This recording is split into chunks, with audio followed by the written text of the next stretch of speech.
So the first update is in Burkina Faso. We are working there as part of the Great Green Wall to stop the desert from going down. We go in the sand and the communities put in the seeds of the trees and also actually of many grasses. And in the rainy season, they will start growing, and the rainy season starts in June. And the earth here is so hard that that's the only way to actually get something done. So I thought I'd just print a few pictures, but here you see how we do that. This is how it looks when we get there. And you make this. We make this ferns with the plants, and then slowly it starts developing. And this is very important also for the birds from Europe, is what I learned, because they all go there in winter. Yeah. So that's their habitat. And they need insects to eat as well as seeds and plants. So very it much. does everything, yeah. Very much. In Brazil, we work with a group called the Pacto Mata Atlântica.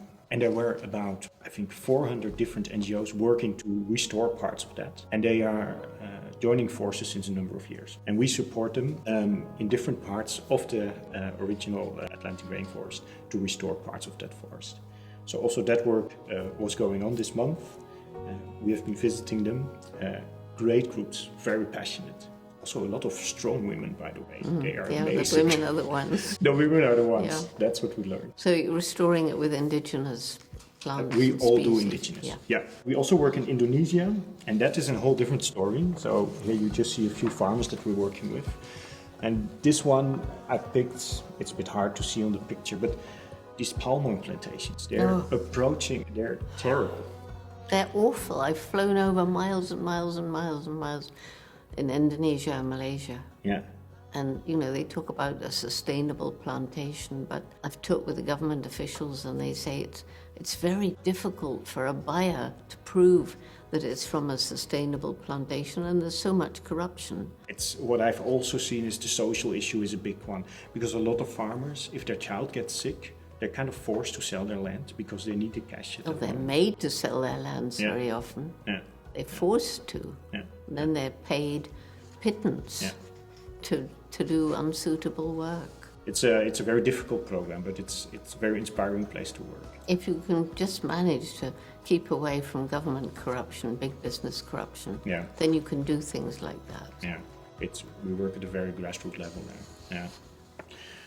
Tanzania, I know, has a big place in your heart. We're working there, as I said, in the western Usambaras, and there we do actually two things.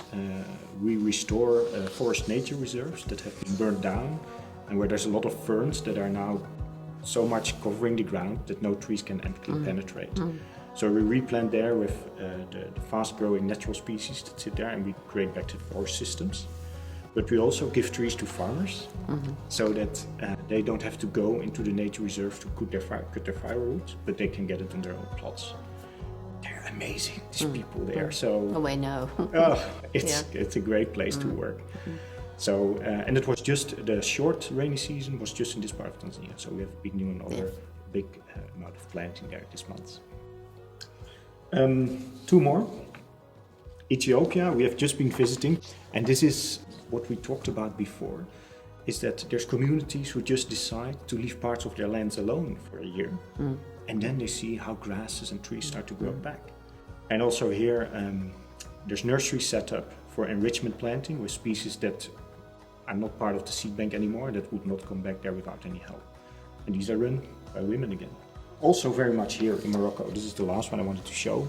There's been a lot of grazing for centuries and centuries and centuries. And some of the nurseries are set up at youth centers of homeless youth or people that were abandoned by their parents.